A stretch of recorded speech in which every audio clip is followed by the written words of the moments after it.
சிவபெருமானின் வழிபாடு இன்றைய தினம் உலகில் பல இடங்களில் உள்ளது. தொன்று தொட்ட காலமாக தமிழகத்தில் சிவபெருமான் முக்கியமாக தெய்வமாக வழிபடப்பட்டு வருகிறார். இந்தியா முழுவதும் சிவபெருமானின் வழிபாடு எங்கும் பரவி உள்ளது. சிவபெருமானின் ஆலயங்கள் சேத்துவிலிருந்து ஹிமாலயம் வரை பல. இந்தியாவைச் சேர்ந்த பல மொழிகளிலும் சிவபெருமானை பற்றிய துதிப்பாடல்களும் வழிபாடுகளும் பல உள்ளன. தமிழ் இலக்கியங்களில் சிவபெருமானின் வழிபாடு மிகவும் விசேஷமாக வருகிறது. சிவபெருமானின் துதிப்பாடல்கள் பல பண்டைய காலத்திலிருந்தே. அவ்வாறே சம்ஸ்கிருத இலக்கியங்களிலும் சம்ஸ்கிருத சைவாகமங்களிலிருந்தும் சம்ஸ்கிருதத்தில் உள்ள புராணங்களிலும் சிவபெருமானுடைய துதிப்பாடல்களும் சிவ விஷயமான கதைகளும் சிவபெருமான் விஷயமான வழிபாடுகளும் பற்பல உள்ளன என்கிறதனால் நமது பாரத தேசத்திற்கே சிவபெருமான் முக்கியமான தெய்வமாக ஆகிறார். தமிழ் இலக்கியங்களிலும் சரி, புராணங்களிலும் சரி, சம்ஸ்கிருதத்தில் உள்ள புராணங்கள் ஆகமங்களிலும் சரி, இதே சிவபெருமானுக்கு மற்றொரு திருநாமம் ருத்ரன் என்பது. மகாதேவன் என்றும் நீலகண்டன் என்றும் ருத்ரன் என்றும் அழைக்கப்படுகிறார். தமிழ் இலக்கியங்களில் உருத்திரன் என்று வரும். புராணங்களிலும் ஆகமங்களிலும் ருத்ரன் என்று வரும். இதே ருத்ரன் என்ற திருநாமத்தால் வேதங்களில் இவர் துதிக்கப்படுகிறார். புராணங்களிலும் தமிழ் இலக்கியங்களிலும் சிவன் என்ற திருநாமத்தால் அதிகமாக குறிக்கப்படுபவர். வேதங்களில் ருத்ரன் என்ற திருநாமத்தால் குறிக்கப்படுகிறார், அதிகமாக குறிக்கப்படுகிறார். வேதங்களில் சிவநாமம் இல்லை என்று கூற முடியாது. இதே ருத்ரனையே வேதங்கள் சிவன் என்றும் அழைக்கின்றன.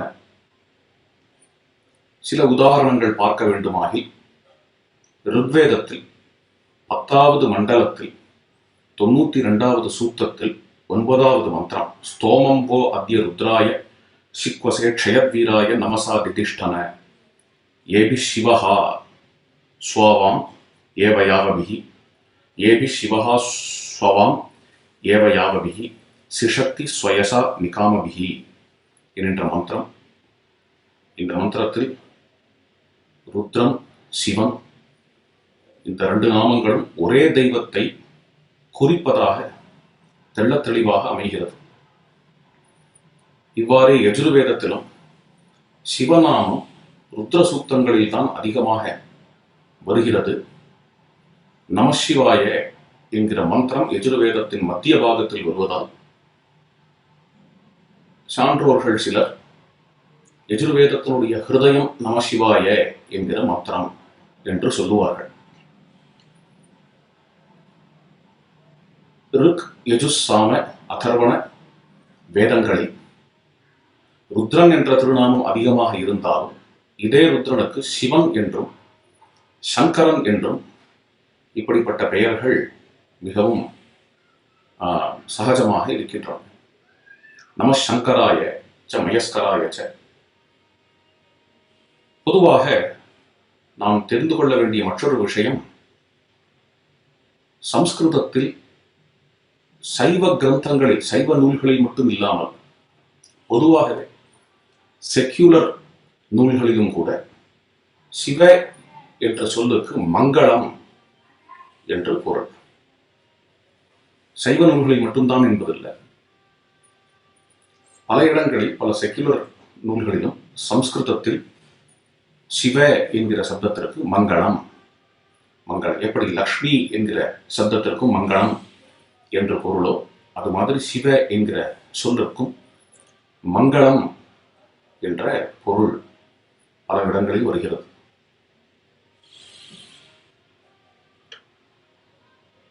வேதங்களில் ருத்ரன் என்ற எந்த தேவதை வருகிறதோ அதற்கு மற்றொரு பெயர் வேதங்களிலேயே சிவன் என்கிறது.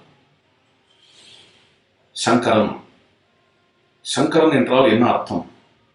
சம் கரோதீதி சங்கரஹா. சம் என்கிற சொல் சம்ஸ்கிருத சொல். சம் என்றால் மங்களம், சாந்தி என்று பொருள். அதை செய்வதால் அவருக்கு சங்கரம். கரோதி என்கிறதும் சம்ஸ்கிருத சொல். சம் கரோதி இது சங்கரஹா.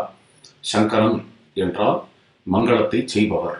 சம்பு, சம்பு என்றால் மங்களத்தில் இருப்பவர். சம் என்பது மங்களம். பூ என்கிறது பூசத்தாயாம் என்கிற வேர் சொல் தாத்துவிலிருந்து வந்தது. மங்களத்தில் இருப்பவர் என்கிறதுனால் இவருக்கு சம்பு என்கிற பெயர். இதெல்லாம் சைவாகமங்களில் சிவபெருமானுக்கு மிகவும் பிரசித்தமான பெயர்களாக இருந்து வருகின்றன.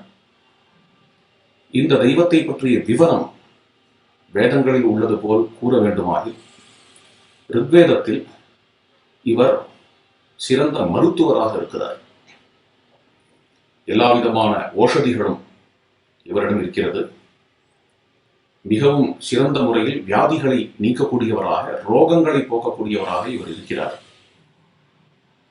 ரோகங்களை போக்குவது மட்டுமில்லை, மனநோய்களை போக்குபவராகவும் இவர் இருக்கிறார். சிவந்த வண்ணமும் வெண்மை நிறமும் இவருக்கு கூறப்படுகிறது. இரண்டு உருவிலுமே இருக்கிறார். ஜட்டாபாரம் தரித்தவராக கபர்தி என்று வேதங்களில் இவருக்கு பெயர். ஜட்டாபாரம் தரித்ததால் அந்த பெயர் வந்தது. ஜட்டாபாரம் தரித்து இருக்கிறார். மேலும் மலைகளில் இருக்கிறார். இதெல்லாம் இவரை பற்றி வேதங்கள் கொடுக்கக்கூடிய, அதாவது ரிக்வேதம் கொடுக்கக்கூடிய விவரம். யஜுர்வேதத்தில் இவரை பற்றி இன்னும் சில விஷயங்கள் வருகிறது.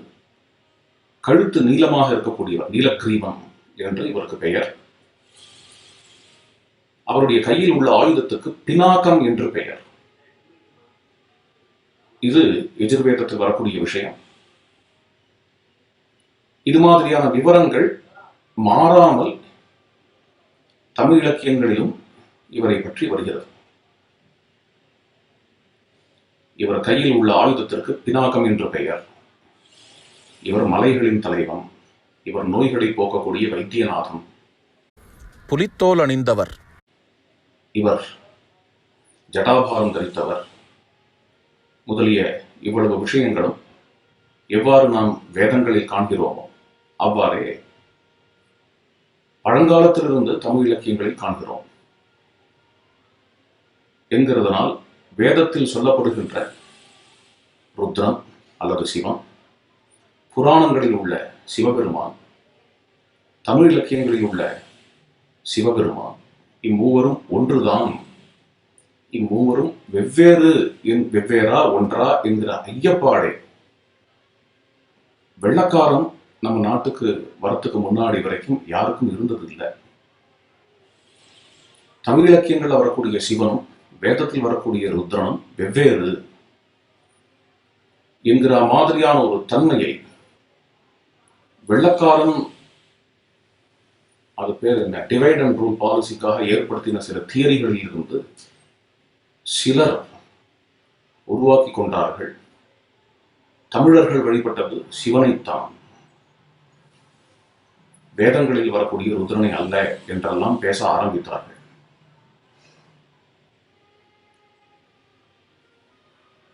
அந்த சிவன்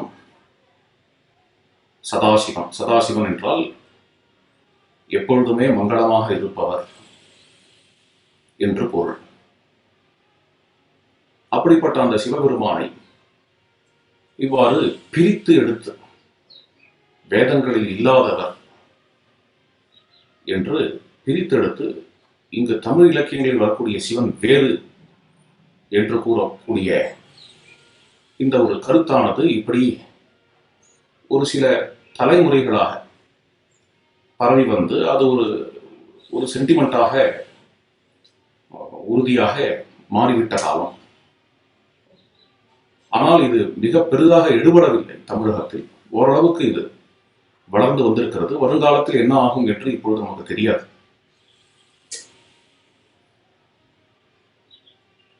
இதற்கு அடுத்தபடியாக முருகப்பெருமானை எப்படி நம்முடைய முப்பாட்டம் என்று பார்க்கக்கூடிய கோணம் வந்ததோ அது போலவே இந்த தமிழகத்தில் உள்ள சிவன் என்பது நம்முடைய முப்பாட்டம்தான் என்கின்ற ஒரு கோணம் சில அரசியல்வாதிகளுக்கு வருகிறது. வரவேற்கத்தக்கது. சிவனை முப்பாட்டம் என்று பார்ப்பதில் ஒரு கோணம் தான். இப்படிப்பட்ட ஒரு பார்வை எனக்கு தெரிந்தவரை பழைய தமிழ் இலக்கியங்களில் இருந்ததாக தெரியவில்லை. சிவபெருமானை தெய்வமாகத்தான் பார்த்திருக்கிறோம். சிவபெருமானை எங்கும் வியாபித்தவர் என்று சில பேர் துதிப்பாடல் பண்ணுகிறார்கள், பரம்பொருள் என்கிறார்கள். மற்றும் சிலர்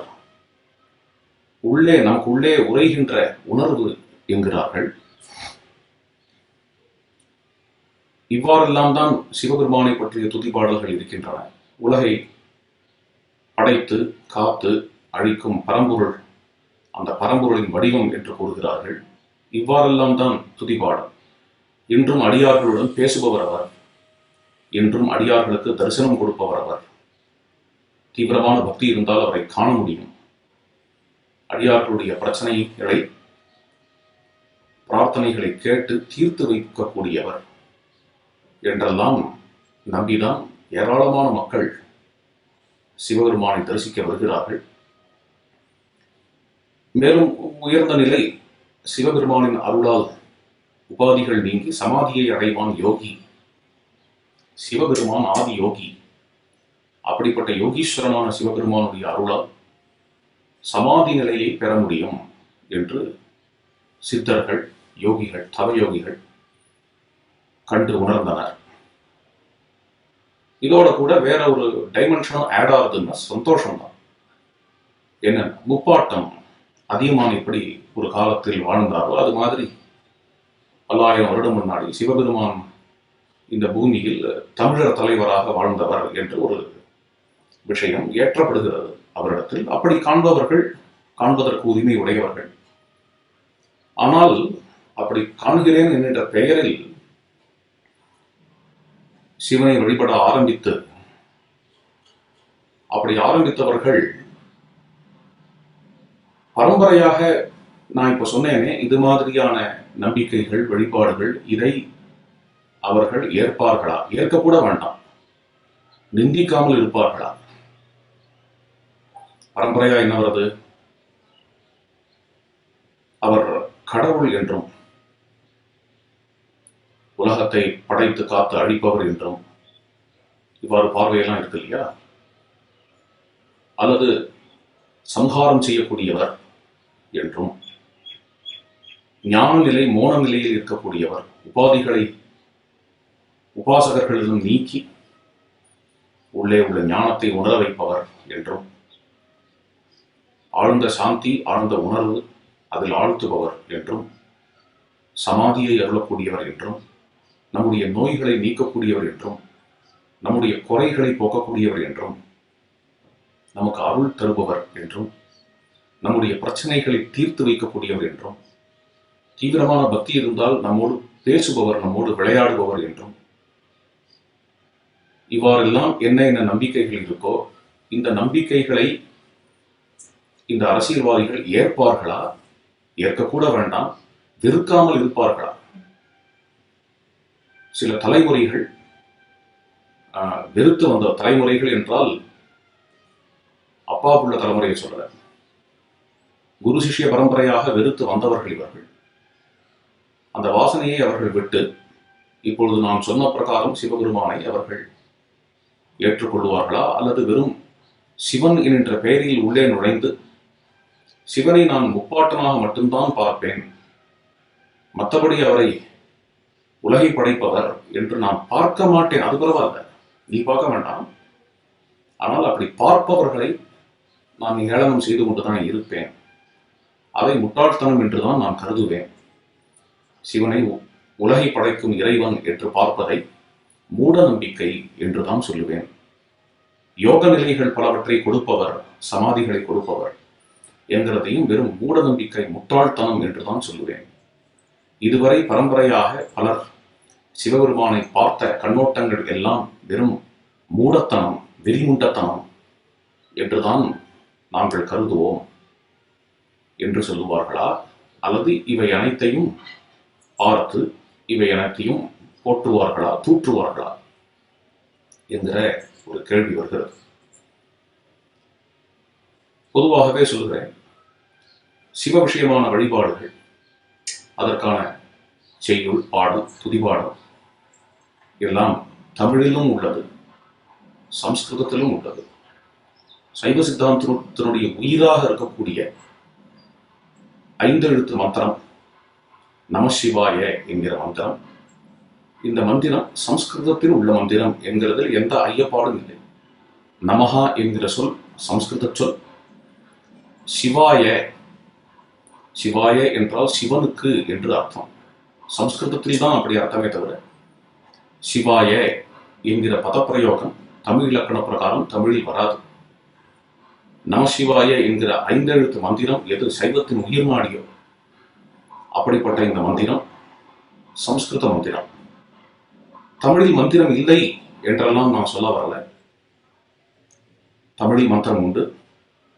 எந்த மொழியிலும் ஆழ்நிலையிலிருந்து வரக்கூடிய ஆழ்ந்த ஒரு மனது என்கிற உபாதியை தாண்டி ஆழ்ந்த தத்துவத்தை கண்டு வரக்கூடிய எந்த ஒரு மொழி வெளிப்பாடுமே மந்திரமாகத்தான் இருக்க முடியும். இருந்தாலும் நமசிவாய என்கிறது சம்ஸ்கிருத சொல்கிறது மறுக்கவே முடியாது. அதோடு மட்டும் இல்லை, சம்ஸ்கிருதமும் தமிழும் சகோதரிகள் போல கோவில்களில் மிகவும் விசேஷமாக தமிழ் துதி பாடல்களும் செய்யப்படுகின்றன, சம்ஸ்கிருத ஸ்தோத்திரங்களும் சொல்லப்படுகின்றன. இது மரபு, காலங்காலமாக இருந்து வரக்கூடிய ஒரு விஷயம். நம்முடைய பண்டைய தமிழ் இலக்கியங்களிலேயே ஒரு முக்கியமான விஷயம் என்ன என்றால், வேதங்களும் வேதங்களை ஓதுகின்ற மனிதர்கள் முத்தி வளர்ப்பதையும், முத்தி என்றால் 3 அக்னிகள் வளர்ப்பதையும் நம்முடைய தமிழ் இலக்கியங்கள் கூறுகின்றன. அந்த வேதங்கள் 4 என்கிறதையும், வேதங்களின் அங்கங்கள் 6 என்கிறதையும், இது எல்லாவற்றையும் தமிழ் இலக்கியங்கள் கூறுகின்றன. ஆகமங்களை மதிக்கின்றன நம்முடைய தமிழ் பெரியோர்கள். 63 நாயன்மார்களும் திருமூலர் முதலியவர்களும் இவர்கள் யாருமே ஆகமங்களை மதிப்பவர்கள். ஆகமங்கள் எல்லாம் சம்ஸ்கிருதத்தில் தான் இருக்கின்றன என்கிறதை காண்கிறோம். யூகம் என்றால் எதுவான செய்யலாம். இந்த ஆகமங்கள் சம்ஸ்கிருதத்தில் வருவதற்கு முன்னாடி தமிழ் மொழியில் தான் இருந்தது.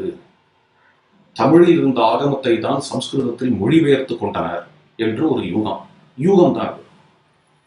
எந்த ஆகமமும் சொல்லலை, இல்லை தமிழ்ல தான் முதல்ல இருந்தோம், அப்புறம் சம்ஸ்கிருதத்தில் மொழிபெயர்க்கப்பட்டது ஆகமங்கள் என்று எந்த ஆகமமும் சொல்லலை. ஆகமங்கள் என்கிறது சம்ஸ்கிருத நூல்.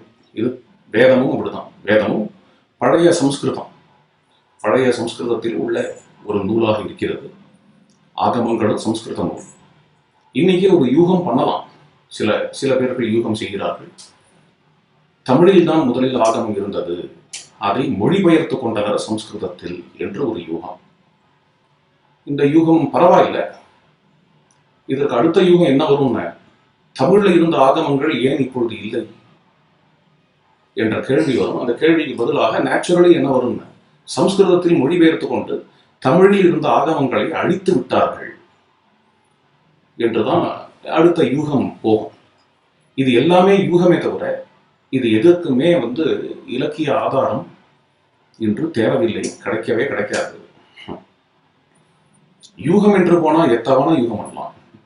நேற்றைய தினமே சொன்ன மாதிரி யூகம்னு யார் வேணா எதவனா யூகம் பண்ணலாம்.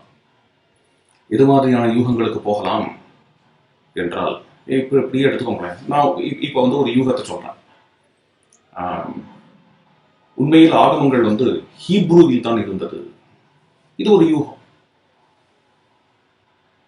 ஜெகோவா யெஹ்வே என்ற ஒரு தெய்வம் மோசஸை பார்த்து அந்த காலத்தில் தனக்கு எப்படி கோவில் கட்ட வேண்டும் என்றெல்லாம் மோசஸை பார்த்து மட்டும் யூதர்களை பார்த்து சொல்லியது.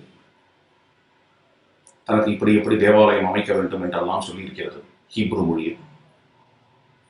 மோசஸ், ஆபிரகாம் எல்லாரும் தமிழகத்தில் தங்கியிருந்தார்கள். தங்கியிருந்த காலத்தில் இவ்வாறு கோவில் கட்ட வேண்டும் என்று உபதேசித்தார்கள். அந்த உபதேசத்தை தான் மனதில் வாங்கிக் கொண்டு முதலில் தமிழில் எழுதி வைத்தார்கள். அதை தான் ஆகமமாக சம்ஸ்கிருதத்தில் வடித்திருக்கிறார்கள். என்ன வேணா யூகம் பண்ணலாம், எத்தவனா சொல்லிட்டு போகலாம். ஆனால் இதற்கெல்லாம் இலக்கிய ஆதாரம் இருக்கிறதா, இலக்கியங்கள் இவ்வாறுதான் கூறுகிறதா என்கிற கேள்வி வரத்தான் செய்யும். இலக்கிய ஆதாரத்தினால் வரலாற்றை பார்க்க வேண்டும் என்று நிஜமாகவே நினைக்கக்கூடியவர்கள் இது மாதிரி ஸ்பெகுலேஷன்ஸுக்கெல்லாம் ஸ்பெகுலேஷன் ஏதாவது இருந்தாலும் வேற வழியே இல்லை, இங்க ஸ்பெகுலேட் பண்ணித்தான் ஆகணுங்கிற மாதிரியான இடத்துல இலக்கிய ஆதாரத்தினால இவ்வாறு இருக்கக்கூடுமோ என்று இலக்கிய ஆதாரத்தை கொண்டு பார்க்கும் பொழுது ஸ்பெகுலேட் பண்ணுவதுங்கிறது வேற. மனம் போனபடி கற்பனை செய்து அதை எல்லாத்தையும் நான் இவ்வாறு யூகிக்கிறேன் அவ்வாறு யூகிக்கிறேன் சொல்லி அந்த யூகத்தின் பேரிலேயே வரலாறு எழுப்புவது என்கிறது வேற. அந்த வரலாற்றையே பிற்காலத்தில் சென்டிமெண்டாக ஆக்கி தலைமுறையாக அதை பழக்குவதுங்கிறது வேற. இது ஒரு பண்பாட்டையே அழிப்பதற்கான ஒரு திட்டமாக. என்ன பண்பாடு அப்படின்னா, ஆகமங்கிறது ஒரு பண்பாடு. காலங்காலமாக இந்த ஆகம விதிமுறைகள்ல கோவில்கள் நடந்து கொண்டு வருகின்றன. அந்த ஆகம விதிமுறை இவைகள் எல்லாத்தையுமே மொத்தத்திற்கு வெறுத்து இது எல்லாத்தையும் ஒதுக்க வேண்டும். வேற ஏதோ ஒன்றத்தை இதற்கு முன்னாடி இருந்த ஆகமமாக ஒன்று இருந்திருக்க வேண்டும், அது இப்ப கிடைக்கல, அது முன்னாடி இருந்திருக்க வேண்டும், அதை தான் இவர்கள் வேறு விதமாக ஆக்கிவிட்டார்கள்னு சொல்ல வேண்டும் என்கின்ற கற்பனைகள் நிறைய செய்தாக வேண்டும். இத்தனை இமேஜினேஷன்ஸ்ல இவ்வளவு ஓட வேண்டும், மொத்தத்துக்கு ஒரு கல்ச்சரையே கற்பனையின் அடிப்படையில் இவ்வாறு கலப்ப வேண்டும் என்கிறது. இவ்வாறு போய்கொண்டு இருக்கிறது. வேதங்கள் விஷயமாகவும் அப்படித்தான். பழங்காலத்து தமிழிலிருந்து ஆரம்பித்து வேதங்கள் 4 என்கிறதும் அதன் அங்கங்கள் 6 என்கிறதும் அதற்கு மறை என்ற பெயரும் அதற்கு எழுதா கிழவி என்ற பெயரும் எல்லாவற்றையும் கண்டுகொண்டுதான் வருகிறோம். வேதம் என்ற நூல் இன்றைக்கும் இருக்கிறது. ருக்வேதம், யஜுர்வேதம், சாமவேதம், அதர்வண வேதம், அதர்வ வேதம் என்ற பெயரில் 4ஆக இருக்கின்றது. காலகாலமாக இந்த வேதங்கள் இருந்திருக்கின்றன. இவ்வாறுதான் எல்லா வரலாற்று ஆராய்ச்சியாளர்களும் கூறுகின்றனர். இந்த 4 வேதங்கள், இவைகளுக்கு 6 அங்கங்கள் இந்த 4 வேதங்களுக்கு தான் இருக்கின்றன. சிக்ஷை, கல்பம், வியாக்கரணம், நிருக்தம், சந்தசு, ஜோதிஷம் என்ற 6 அங்கங்கள் இருக்கின்றன இந்த வேதங்களுக்கு. இந்த வேதங்கள் குறியீடுகள் மூலமாக தத்துவங்களை உபதேசிக்கின்றன இந்த வேதங்கள். ஆதலால் மறைத்து பேசுவதால் மறை என்ற பெயர் இதற்கு மிகவும் பொருத்தம். ஆதலால் தான் வேதத்திற்கு சாந்தசம் என்ற பெயர் வந்தது. சாந்தசம் என்றாலும் மறைத்து பேசுவது என்று அர்த்தம். தமிழில் மறை என்று கூறுகிறார்கள். வேதங்கள் தான் காதால கேட்டு மனப்பாடம் பண்ணக்கூடிய ஒரு நூலாக இருந்திருக்கிறது. ஆதலால் அதற்கு எழுதா கிழவி என்கின்ற ஒரு பெயரும் மிகவும் பொருத்தமாக இருக்கிறது. குரு சொல்லி அதனால கேட்டு கேட்டு மனப்பாடம் பண்ணப்பட்ட ஒரு இலக்கியமாக காலங்காலமாக இருந்து வருகின்றது வேதம்தான். தமிழகத்தில் பழைய காலத்தில் சங்க இலக்கியங்களில் எழுதா கிழவி என்றும் மறை என்றும் 4 வேதங்கள் என்றும் 6 அங்கங்கள் என்றும் இவ்வாறெல்லாம் கூறப்படுவது ருக்வேதம், யஜுர்வேதம், சாமவேதம், அதர்வ வேதம் என்று என்ன ஒன்று உண்டோ அவைகளைத்தான் என்கிறது. வெள்ளைக்காரன் இங்கு வருவதற்கு முன்னாடி எந்த விதமான ஐயப்பாடும் யாருக்கும் இருந்ததில்லை. தமிழில் மறைகள் என்று வருவது வேறு. இன்று ருக்வேதம், யஜுர்வேதம் என்று இருக்கக்கூடிய மறைகள் வேறு. தமிழர்களுக்கு என்று ஒரு 4 மறைகள் இருந்திருக்கின்றன, 6 அங்கங்கள் என்று இருந்திருக்கின்றன. அது காலப்போக்கில் மறைந்து விட்டது. எல்லாம் கெஸ் ஒர்க், ஸ்பெகுலேஷன், யூகம். யூகத்தின் இது மாதிரி 10-15 யூகங்களுக்கு அடிப்படையில் வரலாற்றை அமைக்கணும் என்கிறது ஒரு விசித்திரமான. எத்தனை நாள் நிற்கும் தெரியாது. ஏன்னா என்னைக்குமே உண்மை உறுதியா நிற்கும். இவ்வாறெல்லாம் பேசுபவர்களை பின்னாடி உண்மை நிலைநாட்டப்படும் பொழுது என்ன இது மாதிரி பேசுபவர்களை எல்லாம் என்ன நினைப்பார்களோ மக்கள், அவர்கள் அதையும் சிந்தித்து பார்க்க வேண்டும். காலங்காலமா 6 அங்கங்கள் 4 வேதங்கள் என்று சொல்லப்படுவதும் அது குறியீடுகளால் பேசுவதால் அதற்கு மறை என்ற பெயரும், அது சொல்லி கேட்டு மனப்பாடம் பண்ணி வந்ததுனால எழுதா கிழவியர் என்ற பெயரும், இதெல்லாம் தமிழகத்திலையும் இருக்கக்கூடிய விஷயம்தான். இது காலங்காலமா இது இது சாமத்தை தான் சொல்லுகிறது. என்கிறதுல யாருக்கும் எந்த ஐயப்பாடும் இருந்தது கிடையாது. திடீரென்று வெள்ளக்காரன் வந்த உடனே நமக்கு இவ்வாறான விஷயங்களை சித்தரித்துக் கொள்ள வேண்டும். தமிழில் மறை வேதம் என்று வருவதே வேறு, அது இப்பொழுது இல்லை, மறைந்து விட்டது. இப்பொழுது சம்ஸ்கிருதத்தில் உள்ள வேதம் வேறு என்கின்ற கற்பனைகள், சிவன் வேறு, வேதங்களில் வரக்கூடிய ருத்ரன் வேறு என்கின்ற அனுமானம், முருகன் வேறு, கார்த்திகேயன் வேறு என்ற அனுமானம், இவ்வாறு ஒவ்வொருத்தையா பிரித்துக் கொண்டு வருகிறோம் என்றால் இவர்களையும் நமக்கு அருளும் யோகத்திலோ அல்லது உலகத்திலோ நமக்கு வரப்பிரசாதங்களை அள்ளி கொடுக்கும் தெய்வங்கள் என்று கருதாமல் ஏதோ ஒரு காலத்தில் வாழ்ந்த நம்முடைய முப்பாட்டன் என்று மட்டுமே கருதி, முப்பாட்டன்கிறது கருதுறதுல எனக்கு பிரச்சனை இல்லைன்னு அவ்வாறு மட்டுமே கருதி மற்றது எல்லாத்தையும் மூடநம்பிக்கை என்று தள்ளுவதும் இவர்களுடைய பிதாமகன் செய்த வேலை மாறி ஒன்றுதான். இவ்வாறு மூடநம்பிக்கை என்று தள்ளுவதால் இவர்கள் சிவனையோ முருகனையோ ஏற்றுக்கொண்டதாக ஆகாது என்கிறது தான் என்னுடைய அபிப்பிராயம். தமிழர்கள் காலங்காலமாக வேதங்களை போற்றி வந்திருக்கின்றார்கள். தமிழர்கள் காலங்காலமாக ஆகமங்களை போற்றி வந்திருக்கிறார்கள். சிவன், ஸ்கந்தன் முதலிய தெய்வங்களை வழிபட்டு வந்திருக்கிறார்கள். முத்தி வளர்த்து வந்திருக்கிறார்கள். 3 அக்னிகளை வளர்த்து வந்திருக்கிறார்கள். யாகம் செய்து வந்திருக்கிறார்கள். இதற்கெல்லாம் மிக பழங்காலத்திலிருந்து கிடைக்கக்கூடிய தமிழ் இலக்கியங்களில் ஆதாரம் உள்ளன. இதெல்லாம் தெரிந்தவர் தான் இந்த நாத்திகர்களின் பிதாமகர். அதனால் தான் ஒட்டுமொத்தமாக இதை தள்ளினார். அவரிடம் நாணயம் இருந்தது, அவரிடம் உண்மை இருந்தது. என்ன செய்தார் என்றால், இது எல்லாத்தையும் காட்டுமிராண்டித்தனம் என்று நினைத்தவர் அவர். அதனால் தமிழ் மொழியையே காட்டுமிராண்டி மொழி என்றும், மூடநம்பிக்கைகளின் மொத்தம் தான் இந்த தமிழ் மொழியும் தமிழ் பண்பாடும் என்றும் மொத்தத்திற்கு வெறுத்தார், தள்ளினார் அவர்.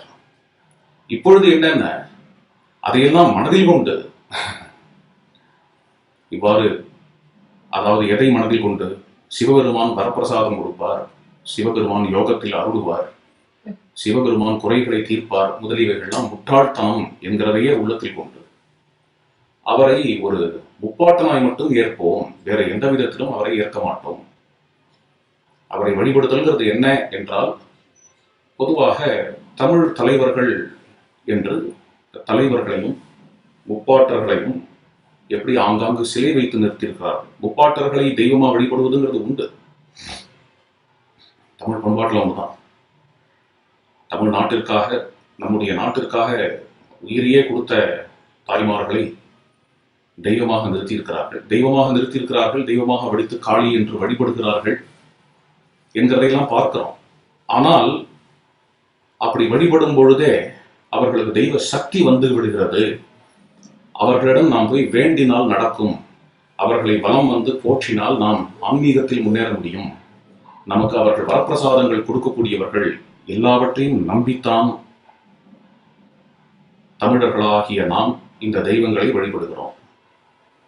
இது எல்லாவற்றையும் மூடநம்பிக்கை என்று தள்ளிவிட்டு ஒரு ஸ்டாச்சு வைக்கிறது, தெருவில் ஸ்டாச்சு வச்சு அவருடைய பிறந்தநாள் அன்னைக்கு மாலை போடுறது என்கிற அதே பாணியில், அந்த பாணியில் மட்டும்தான் சிவனை ஏற்க முடியும், முருகனை ஏற்க முடியும்.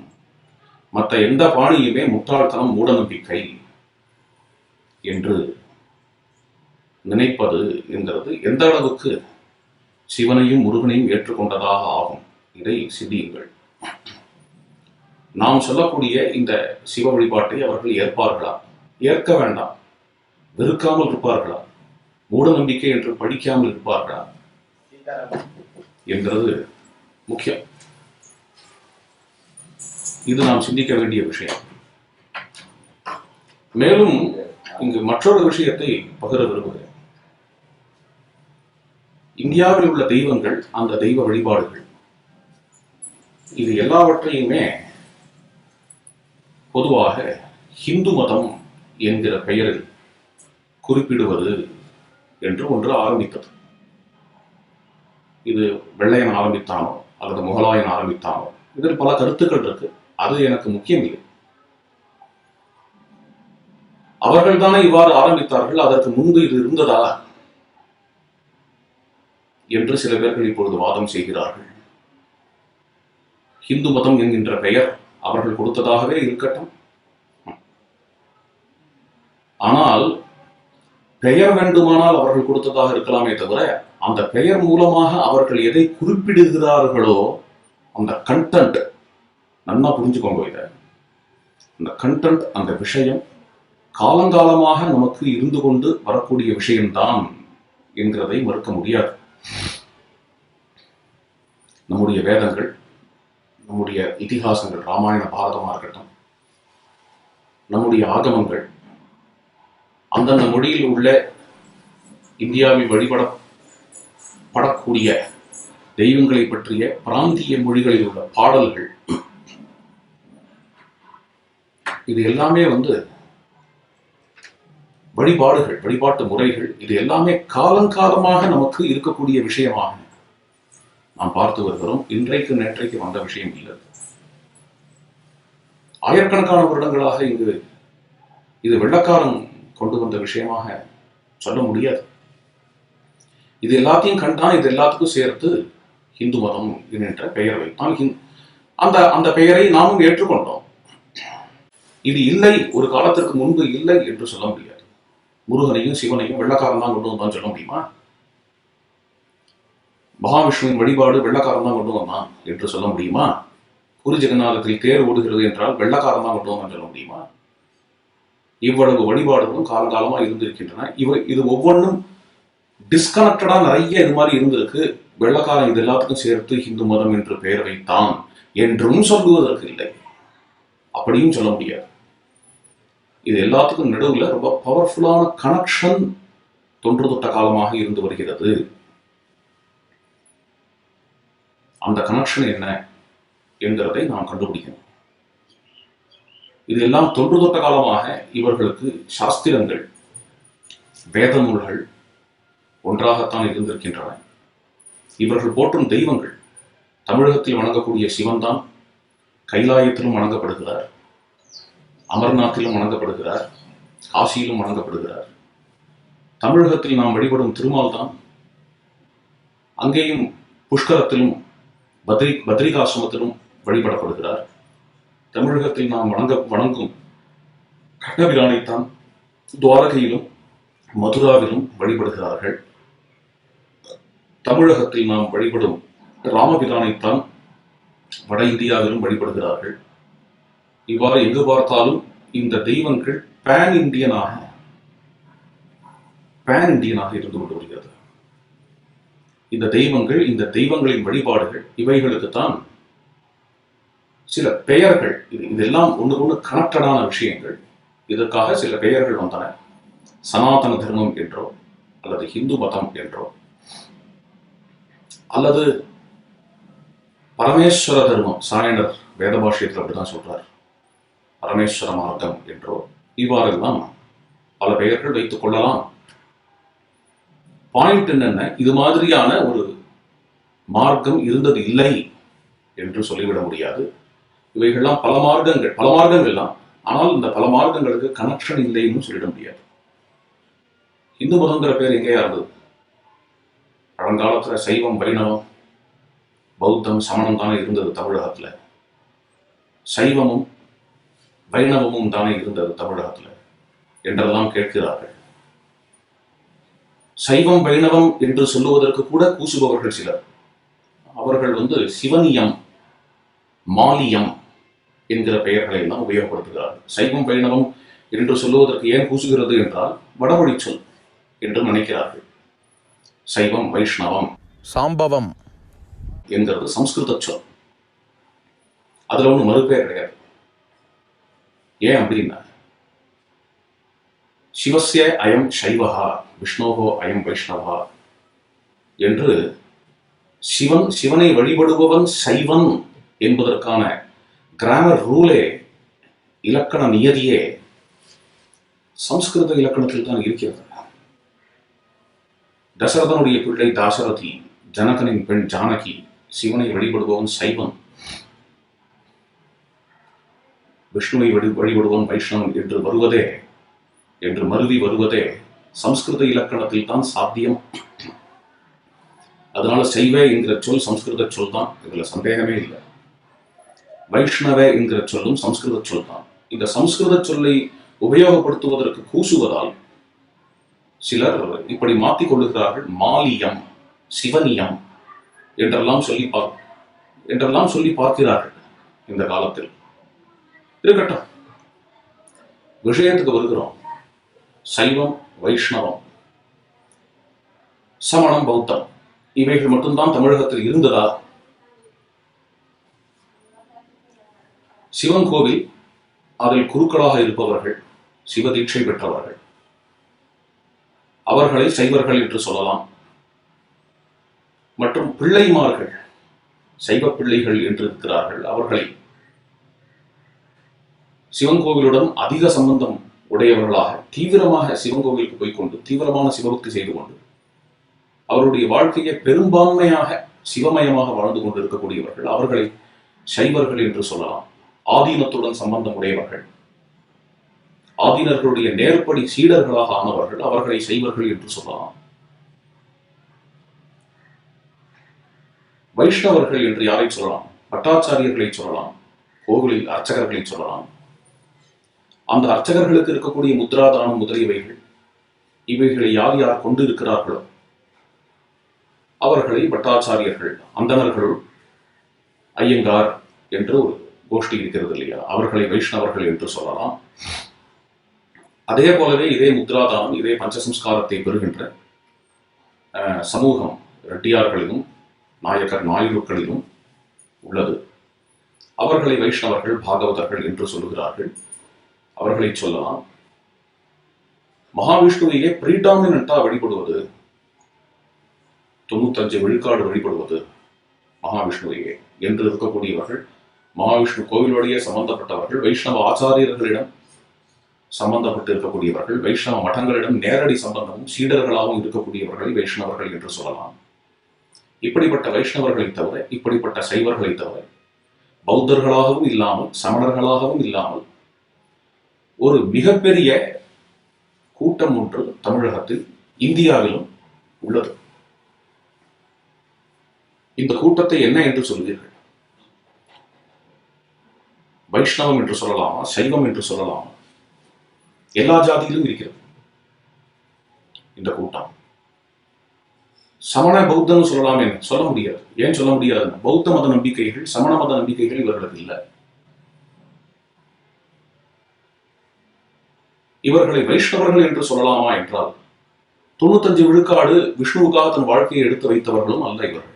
பஞ்சசம்ஸ்காரம் பெற்றவர்களும் அல்ல. வைஷ்ணவ மடங்களோடு நேர் சீடர்கள் என்றும் சொல்ல முடியாதவர்களாக இருக்கிறார்கள். சைவர்கள் என்று சொல்லிட்டு போலாமே என்றால், சைவ ஆதீனங்களிடத்தில் நேரடி சீடர்களாக இல்லாமல், சிவாச்சாரியர்களாகவும் இல்லாமல் இருக்கிறார்கள்.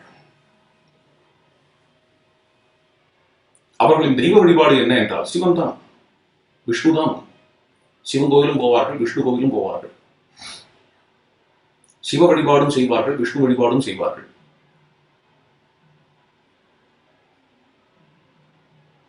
ஒரு சகஜமா போவார்கள். ஒரே குடும்பத்தில், அதாவது சிவனும் விஷ்ணுவும் ஒன்று என்று சொல்லுபவர்களும் இவர்களில் இருக்கிறார்கள், நிறைய இருக்கிறார்கள். ஒன்றாக வேறையெல்லாம் தெரியாது, இந்த தெய்வங்களுடைய கோவிலுக்கெல்லாம் போயிட்டு வந்துட்டு இருப்போம் என்று பல தெய்வங்களாகவே கருதி வழிபடுபவர்களும் இருக்கிறார்கள். பல தெய்வங்களை நாங்கள் வழிபடுகிறோம். அந்த வழிபடுகின்ற தெய்வங்களில் எங்களுக்கென்று ஒரு இஷ்ட தெய்வம் உண்டு. சிவன் கோவிலும் போவேன், விஷ்ணு கோவிலும் போவேன், எல்லாத்தையும் வழிபடுவேன். அதுல எனக்கு மிகவும் பிடிச்சது விஷ்ணு தான், மிகவும் பிடிச்சது சிவன் தான் என்று சொல்லக்கூடியவர்களும் இருக்கிறார்கள். இவர்களுடைய குடும்பங்களில் விசித்திரங்கள்லாம் நடக்கும். ஒத்தடி பாதையில போறவர்களுக்கு இது புரியாது. ஒரே குடும்பத்திலேயே அண்ணன் எனக்கு இஷ்ட தெய்வம் விஷ்ணு தான் பான், தம்பி சிவன் தான் எனக்கு இஷ்ட தெய்வம் பான், புள்ள எனக்கு முருகன் தான் இஷ்ட தெய்வம் பான், பேரன் எனக்கு ராமன் தான் இஷ்ட தெய்வம் பான், கணவன் ராமன் தான் இஷ்ட தெய்வம் என்று சொல்லுவான், மனைவி கண்ணன் தான் இஷ்ட தெய்வம் பா. இவர்களுக்குள்ள எந்த விதமான பிரச்சனையும் இல்லாமல் எல்லாரும் சேர்ந்து சாப்பிடுவார்கள், சந்தோஷமாக வாழ்வார்கள். இது மாதிரியான ஒரு பெரிய கூட்டம் ஒன்று இந்தியா முழுவதும், தமிழகம் முழுவதும் இருக்கத்தான் செய்கிறது, இருக்கத்தான் இருந்திருக்கிறது. இவர்களை வைணவர்கள்னு சொல்ல முடியுமா அல்லது சைவர்கள்னு சொல்ல முடியுமா? இவர்களை சொல்லுவதற்கு என்ன பெயர் வைக்கிறது? பௌத்த சமணம்னு நிச்சயமாக சொல்ல முடியாது. என்ன பௌத்த சமண இவர்கள் போய் ஒரு திகம்பர மகாவீரரையோ அல்லது ரிஷபதேவரையோ வழிபடவில்லை, பார்ஸ்வநாதரை வழிபடவில்லை. எல்லாருக்கும் மதிப்பு இருக்கலாம், அது வேற விஷயம். இவர்கள் எல்லாத்தையும் மதிப்பு உண்டு. இருந்தாலும் கூட வழிபாடு என்று இவர்களுடைய கோவில்களை தேடி போய் தரிசனம் செய்வதில்லை. புத்தரிடத்துல மதிப்பு இருக்கலாம், இருந்தாலும் கூட ராமனிடத்திலேயோ கண்ணனிடத்திலேயோ எந்த அளவுக்கான வழிபட வேண்டும் என்கின்ற உணர்வு இருக்கிறதோ அந்த அளவுக்கு புத்தர் விஷயமாக இல்லை. புத்தரா அவரும் பெரிய மகான் தான் என்று சொல்லக்கூடிய தன்மை இருக்கிறது. இது மாதிரியான ஒரு பெரிய கூட்டம் ராமனையும் கண்ணனையும் சிவனையும் விஷ்ணுவையும் முருகப்பெருமானையும் வழிபட்டுக் கொண்டு ஒரு பெரிய கூட்டம் ஒன்று தமிழகத்தில் இருக்கத்தான் செய்கிறது. இவர்களை சமண பௌத்தர்கள்னு சொல்ல முடியாது, இவர்களை வைணவர்கள்னு சொல்ல முடியாது, சைவர்கள்னு சொல்ல முடியாது. இவர்கள் யார்? இவர்கள் காலங்காலமா இருந்து கொண்டு இருந்திருக்கிறார்களே, இவர்கள் யார்? உதாரணத்துக்கு கோவலன் கண்ணகிங்கிறோம். யாரு? வைணவர்களா சைவர்களா? கோவலனும் கண்ணகி என்ன வழிபாடு இவர்களுக்கு அப்படின்னா இதேதான். சிவன், திருமால், முருகன் என்றுதான் வழிபாடு. ஆனால் இவர்களை ஐயங்கார் என்று சொல்ல முடியுமா அல்லது பரமசைவன் என்று சொல்ல முடியுமா? அப்படி சொல்வதற்கு இல்லை. இந்த என்னத்தான் சொல்றது? கண்ணகியும் கோவலனையும் என்னத்தான் சொல்றது என்றெல்லாம் பார்ப்போமாகி, இதைத்தான் சொல்லணும் என்ற நிர்பந்தம், அதற்கு ஒரு பெயர் வைக்கணும் என்ற ஒரு நிர்பந்தம் அந்த காலத்தில் அவர்களுக்கு தோணவில்லை. பிற்காலத்தில் அப்படி ஒரு நிர்பந்தம் வரும் பொழுது அப்பொழுதுதான் ஒரு பெயர் கொடுக்கப்படுகிறது. இந்த பெயரை வெளிநாட்டவர்கள் கொடுத்ததாகவே இருக்கட்டும், இருந்தாலும் அந்த பெயர் இருப்பது ஒன்றும் பாதகம் இல்லை. இது மாதிரி இருக்கக்கூடிய இந்த ஒரு பெரிய கூட்டத்திற்கு தான் இந்துக்கள், இதில் வைணவர்கள் சைவர்களும் அடங்குவார்கள். இவர்கள் எல்லாருக்கும் பொதுவானது விஷ்ணு என்கின்ற தெய்வம், சிவன் என்கின்ற தெய்வம். விஷ்ணுவும் சிவமும் உறவு என்று வேற சொல்லிக் கொள்வார்கள். விஷ்ணுவுக்கு ஏதாவது பிரச்சனை வந்தா சிவன் தீர்க்கிறார், சிவனுக்கு ஏதாவது பிரச்சனை வந்தா விஷ்ணு தீர்க்கிறார் என்றெல்லாம் வேற கதைகள் சொல்லுவார்கள். இவ்வாறெல்லாம் சொல்லிக்கொண்டு எல்லா கோவில்களும் இருக்கின்றன. இந்த கோவில்களுக்கெல்லாம் சென்று கொண்டு தரிசனம் செய்து கொண்டு இந்த பாடல்கள்லாம் பாடிக்கொண்டு ஒரு பெரிய கூட்டம் இருக்கிறதுனா அந்த ஒரு கூட்டத்தை நிராகரிக்க முடியாது. இதை எப்படியாவது வைணவத்திற்குள் சேர்த்து விட வேண்டும். இந்த கூட்டத்தை சைவத்திற்குள் எப்படியாவது கொண்டு திணிக்க வேண்டும் அல்லது சமணத்திலோ பௌத்தத்திலோ கொண்டு திணிக்க வேண்டும் என்று சொல்லவும் முடியாது. இந்த கூட்டத்தின் பண்பாட்டில் இருக்க விரும்பும். இந்த கூட்டத்தில் உள்ள பண்பாட்டை அழிக்கவும் கூடாது, அழிக்கவும் முடியாது. எனும்பொழுதுதான் இந்த கூட்டத்துக்கு ஒரு பெயர் வேணும் என்னும் பொழுது ஹிந்து எல்லாரும் தொடர்பு உடையவர்கள். இந்த கூட்டம் மட்டும் இல்லை, இதோடு கூட வைணவ சைவ மக்களும் தொடர்பு உடையவர்கள். தொடர்பு என்ன? தெய்வங்களே தொடர்பு தான். சிவன், விஷ்ணு, முருகன் முதலிய தெய்வங்களை நாம் வழிபடுகிறோம். வைணவத்தில் கூட சிவன் உண்டு. பல விஷ்ணு ஆலயங்களில் சிவன் பரிவாரமாக இருக்கிறார். ஆழ்வார்கள் பாடலிலும் சில இடங்களில் சிவபெருமான் வருகிறார். வைஷ்ணவ ஆகமங்களில் சிவபெருமான் வருகிறார். வைஷ்ணவ ஆகமத்தை சொன்னவரே சிவபெருமான் தான். அது வேற. அகிர்புத்ய சம்ஹிதா என்றே பெயர். சிவபெருமானின் பெயரில் தான் ஆகமமே அமைந்திருக்கிறது. அகிர்புத்ய சம்ஹிதா. சிவபெருமான் தான் சொன்னார் மகாவிஷ்ணு எப்படி சரணாகதி பண்ணணும்னு சொன்னார் என்கிறது வேற. ஸ்ரீராம ராம ராமே ரமே ராமே மனோரமே. சிவபெருமான் தான் ராமநாமம் சொல்கிறார் என்கிறது வேற. இவ்வாறு பின்னி பிணைஞ்ச விஷயம். முருகனுடைய மாமன் மகாவிஷ்ணு, அம்பாளுடைய அண்ணன் மகாவிஷ்ணு என்கிறதெல்லாம் வேற. இது மாதிரி ஒன்றுக்கொன்று சைவமும் வைணவமும் பின்னி பிணைஞ்சு இருக்கிறதுனால இப்படி பின்னி பிணைஞ்ச சைவத்தையும் வைஷ்ணவத்தையும் அல்லது இது ரெண்டுத்துக்குமே செல்லக்கூடிய பெரும்பான்மை மக்களையும் இது எல்லாத்தையும் இக்னோர் பண்ணிட முடியாது. இவர்களை சமண பௌத்தர்கள்னு சொல்ல முடியாது.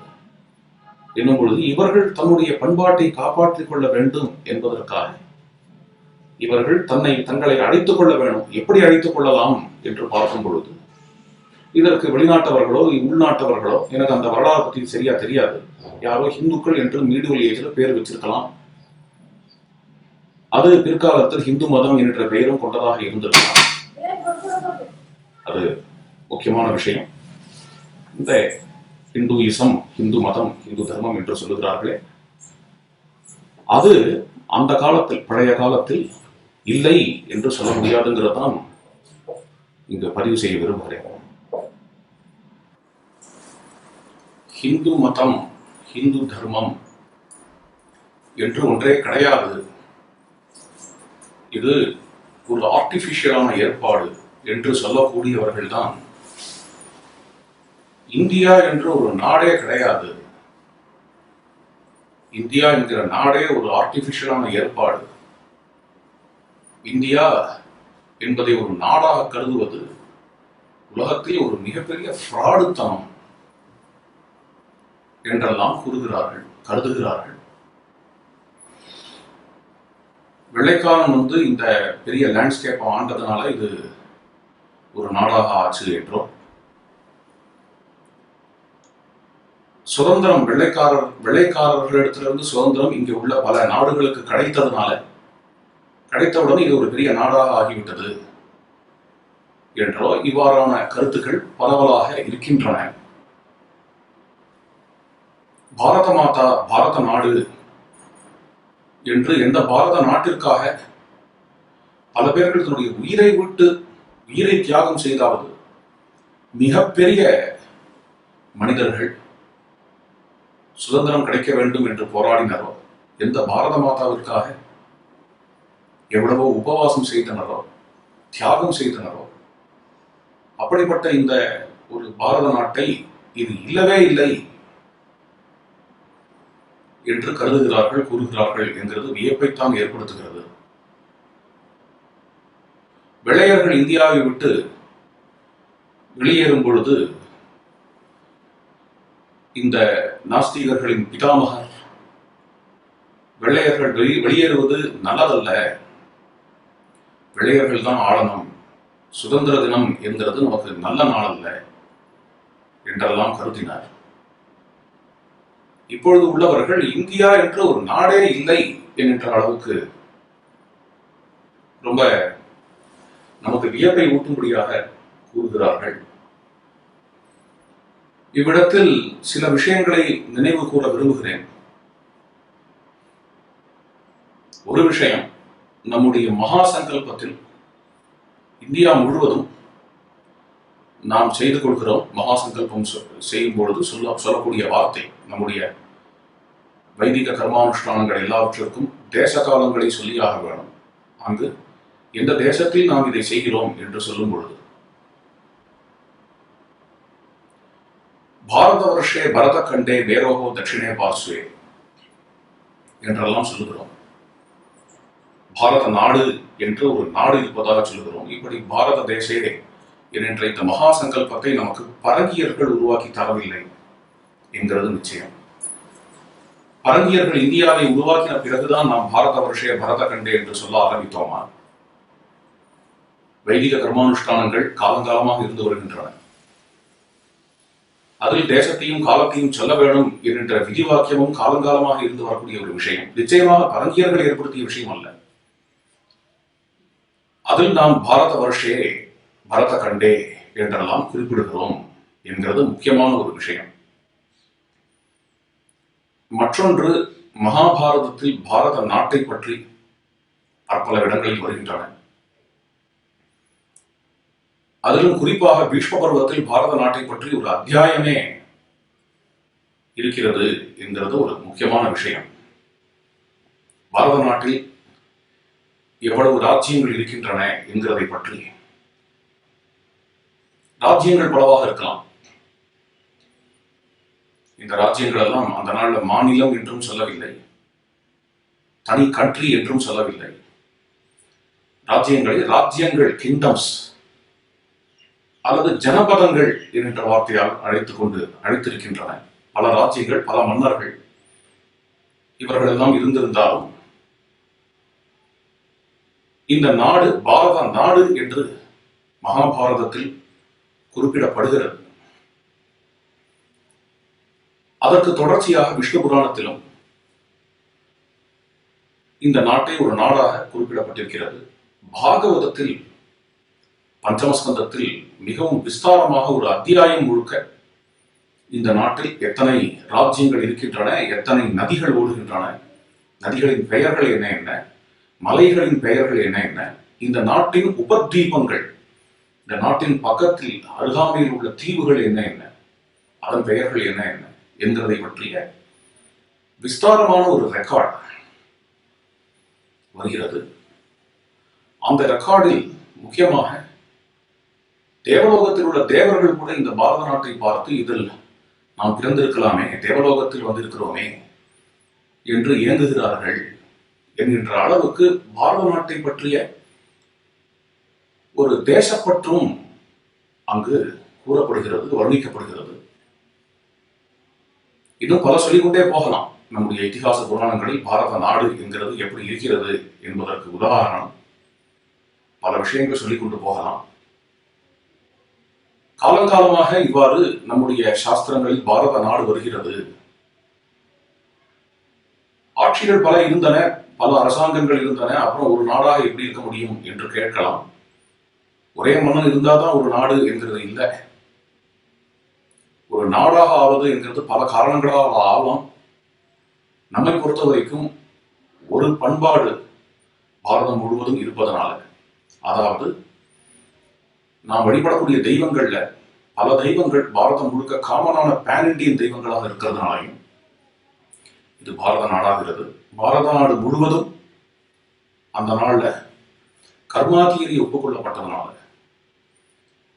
கர்மா தியரி என்றால் இன்று நாம் நல்ல காரியம் செய்தால் நாளை சௌக்கியமாக இருக்க முடியும், இன்று நாம் கெட்டது செய்தால் நாம் கஷ்டப்படுவோம், தொடர்ச்சியாக இது மறுஜன்மாவிலும் நடக்கும் என்கிற இந்த நம்பிக்கைகளுக்கு கர்மா தியரி, கர்ம சித்தாந்தம் என்று பெயர். இந்த கர்மா தியரி இந்தியா முழுவதும் இருக்கிறதுனாலையும், பெரும்பாலானோர் இங்கு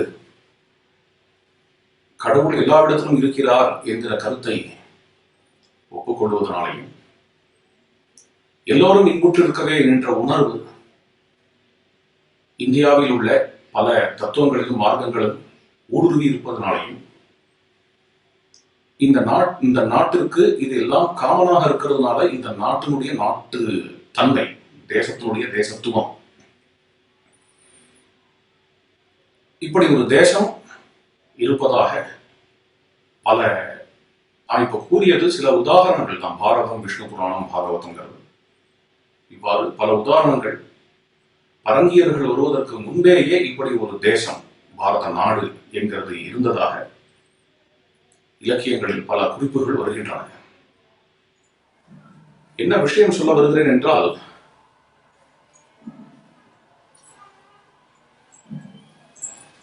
நமக்கு நம்முடைய பண்பாடு, நாம் யார், நாம் வழிபடும் தெய்வங்கள் யார், நம்முடைய சடங்குகள் எவை எவை, நம்முடைய வழிபாடுகள் எவை எவை என்கிற விஷயமான தீர்மானம், தெளிவு கட்டாயம் வேணும். இது இல்லாமல் போனால் ஒழிவோம். இவ்விஷயமாக யார் வேணுமானாலும் எதை வேணாலும் அனுமானிக்கலாம், யூகம் பண்ணலாம் என்ற குழப்பத்தை நாம் ஏற்படுத்தி கொண்டோம் என்றால், எடுப்பார் கைப்பிள்ளை என்பார்களே, அது மாதிரியாக ஏமாந்து போய் நிற்போம். அப்போ இதற்கு தீர்வு என்ன, இந்த விஷயத்துக்கு தீர்வு என்ன என்றால், என்னை பொறுத்த வரைக்கும் இதுதான் தீர்வாக தோன்றுகிறது. எஜுகேஷன். எஜுகேஷன் என்ன குறை இப்போ என்றால், எஜுகேஷன் என்றால் கல்வி, எஜுகேஷன் என்று இங்கு நான் கூறுவது எது என்றால், தமிழ் கல்வி, தமிழ் இலக்கியங்களை பற்றிய அறிவு வேணும், தமிழ் மக்களுக்கு வேணும். தமிழ் இலக்கியங்கள் என்று இங்கு நான் சொல்லுவது பழங்காலத்து இலக்கியமா இருக்கக்கூடிய 10 பாட்டு 8 தொகை. அதுதான் தமிழர்களுடைய ஆணி வேராக நிற்கிறது. கோவில்களில் நாம் பிரபந்தங்கள், ஆலயங்களில் நாம் நாயன்மார்களுடைய பாடல், இவை எல்லாவற்றையும் சேவிக்கிறோம், அனுபவிக்கிறோம். இவை மூலமாக இவைகள் எல்லாமே நன்கு நம்முடைய பக்தியை, நம்முடைய ஆன்மீகத்தை வளர்ப்பதற்கு மிகவும் உதவுகின்றன. இதுல மறுப்பே இல்லை. இருந்தாலும் தமிழனின் ஆணிவேர் என்ன, தமிழனின் ரூட் என்ன என்கிறதை தெள்ளத் தெளிவாக புரிந்து கொள்வதற்கு நமக்கு 10 பாட்டு 8 தொகையினுடைய எஜுகேஷன் வேணும். அதுல என்ன சொல்லி இருக்குங்கிறது தெரிஞ்சுக்கணும். அந்த ஒரு எஜுகேஷன், அந்த ஒரு ஞானம், அந்த ஒரு அறிவு நமக்கு வந்ததுனாலே நம்ம யாருன்னு தெரிஞ்சுக்கணும். நமக்கு நம்ம யாரு என்கிறது தெரிஞ்சுக்கணும். அதனால நம்முடைய பழைய இலக்கியங்களா இருக்கக்கூடிய புறநானூறு, அகநானூறு, இன்னும் சொன்னேனே இந்த பல இலக்கியங்கள் உள்ளன, நல்லவேளையா உள்ளன, இன்றைய தினமும் இருக்கின்றன. அந்த இலக்கியங்களை நாம் சிரத்தையுடன் படிக்க வேண்டும். படித்து மற்றவர்களுக்கும் முடிந்தவரை எடுத்து சொல்ல வேண்டும். நேர பிரைமரி சோர்ஸுக்கே போயிடுங்க. அதை பத்தி இவர் என்ன சொன்னார், அவர் என்ன சொன்னார், இவர் என்ன சொன்னார், அந்த கொட்டேஷன்ல இருந்து இன்னொருத்தர் கோட் பண்ணார், அதுல இருந்து இன்னொருத்தர் ரெஃபர் பண்ணார், அதை எடுத்து சொல்லுங்க, அதெல்லாம் வேண்டவே வேண்டாம். 10 பாட்டோ 8 தொகையோ இன்றைய தினம் வரைக்கும் கிடைக்கிறது. கிடைக்கக்கூடிய 10 பாட்டுக்கும் 8 தொகைக்கும் நேரையே போய் அது என்ன என்கிறதை பார்த்து விடுவோம்.